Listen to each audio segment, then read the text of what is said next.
초등학생 아이를 혼자 키우고 있는 이모 씨.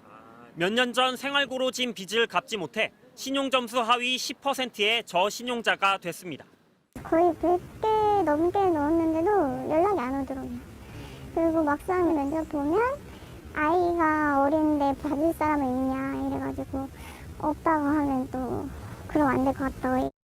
일이 있다 없다 하다 보니 생활비가 떨어져 저신용자를 위한 소액 대출을 알아봤지만 받을 수 없었습니다. 실직하거나 뭐 좀 어려운 사람들은 유예를 시켜준다 그래서 유예를 했더니 유예를 한 사람들은 또 그 소액 대출이 안 된다고 하더라고요. 이 씨 같은 저신용자는 약 500만 명. 금리가 가파르게 오르자 가장 먼저 대출이 막힌 건 저신용자들이었습니다. 저축은행, 캐피털 등 이 금융권 중 일부는 지난 연말부터 대출 신청을 받지 않고 있고 저소득, 저신용자를 위한 정책 금융 상품도 막혔습니다. 대부업마저도 업계 1위 업체가 신규 대출 중단을 선언했습니다. 기준금리 상승으로 자금 조달 비용이 늘자 업체들이 수익성이 안 난다는 이유로 대출을 막아버린 겁니다. 당장 돈이 급한 저신용자들은 불법 사금융으로도 내몰립니다. 아무리 카드로 돌려받기 하고 해도 안 될 상황이어서 다른 데 다 막히니까 은행권에 못 가니까 그래서 그런 걸 쓰는 거예요. 어쩔 수 없이. 신용이 없어도 소액을 무이자로 빌려주는 단체엔 문의가 빗발치고 있습니다. 지난해 이 단체에서만 980여 명에게 총 4억 9천만 원을 빌려줬는데 1년 전과 비교해 32%나 늘어난 액수입니다. 지금도 매일 대여섯 건씩 요청이 들어오지만 재원이 한정돼 있어 한두 건 정도만 겨우 돈을 내주고 있습니다. 이제 겨울철에는 난방비가 많이 들어가잖아요. 특히 이제 통신요금 못 낸 사람들 있죠. 왜냐면 통신이 돼야 핸드폰이 돼야 일을 할 텐데 뭐 그런 분 뭐 다양해요. 금융당국은 일단 3월 출시를 목표로 50에서 100만 원 정도를 빌려주는 긴급 생계비 대출 상품을 준비하고 있습니다. 최소 10만 명이 이용할 수 있는 규모입니다. MBC 뉴스 배주환입니다. 대구 달서구의 한 오피스텔입니다. 경찰관이 내부로 들어갔더니 젊은 남성 10명이 있습니다. 불법 대부업을 하던 일당입니다. 부산 경찰청 강서에서 왔고 이 사무실 앞전에 진행해 왔어요. 같은 날 대구 수성구의 한 오피스텔에서도 불법 대부업 일당이 검거됐습니다. 이들은 지난해 1월부터 최근까지 연 4,000%가 넘는 고금리로 66억 원을 빌려주고 25억 원의 부당 이득을 챙겼습니다. 10만 원을 빌려주면 일주일 만에 이자를 5만 원 받았습니다. 10만 원 빌렸는데 이자가 5만 원인데 하루가 늦었으니까 거기서 더 달라는 거예요.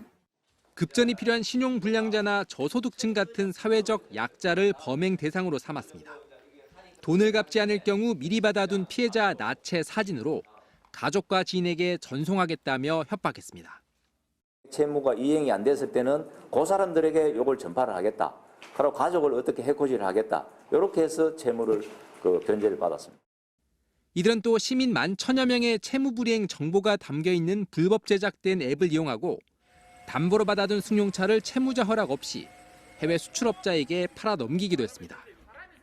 경찰이 불법 대부업 조직 6곳을 적발해 15명을 구속하고 51명은 불구속 입건했습니다.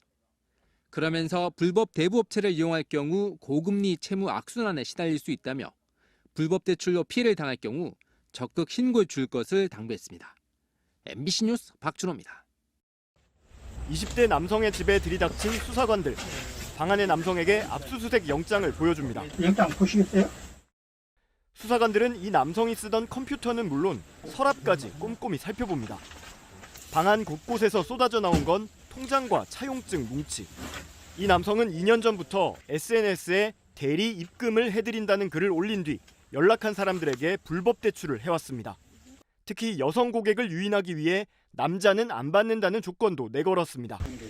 급전이 필요해서 연락한 여성들에게 10,000원에서 30만 원의 소액을 빌려주고 이자를 챙겼는데요.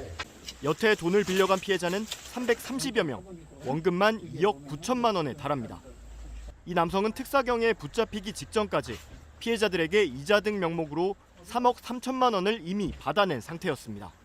법으로 정해진 최고 이자율인 연 20%에 1,400배가 넘는 29,200%의 고금리를 적용한 경우도 있었습니다. 예를 들어 10,000원을 빌리면 바로 다음 날 18,000원을 갚아야 하는 식입니다. 피해자들이 빌린 돈을 제때 갚지 못하면 가족이나 남자친구에게 알리겠다며 욕설과 협박을 해 연체 이자까지 받아냈습니다. 이번엔 경기도 고양시의 한 아파트 앞. 오토바이 앞에 한 남성이 누군가 기다리는 듯 서성입니다. 잠시 뒤 아파트에서 나온 또 다른 남성에게 무언가를 건네는데요. 물건을 건네받은 사람은 불법 대출 단속에 나선 수사관이었습니다.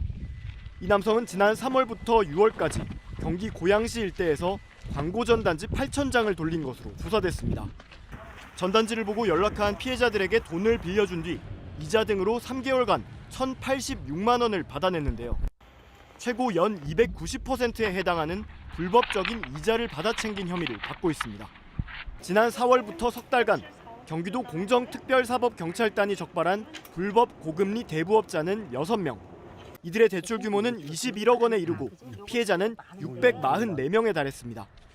경기도 특사경은 수사를 마무리하는 대로 이들을 검찰에 불구속 송치할 계획입니다. 청소년에게 고금리로 사채를 빌려주는 불법 대리입금 광고가 기승을 부리는 것으로 나타났습니다. 대리입금이란 콘서트 티켓이나 게임 아이템을 사고 싶어하는 청소년을 SNS로 유인한 뒤 10만 원 안팎의 소액을 며칠간 빌려주는 것을 말하는데요.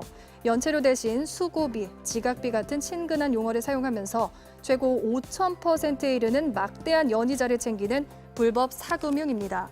이런 대리입금 광고가 해마다 늘면서 올해 벌써 3,000건 이상 적발이 됐는데요. 피해 신고는 해마다 단 몇 건에 그쳐 드러나지 않은 피해가 더 많을 것으로 보입니다.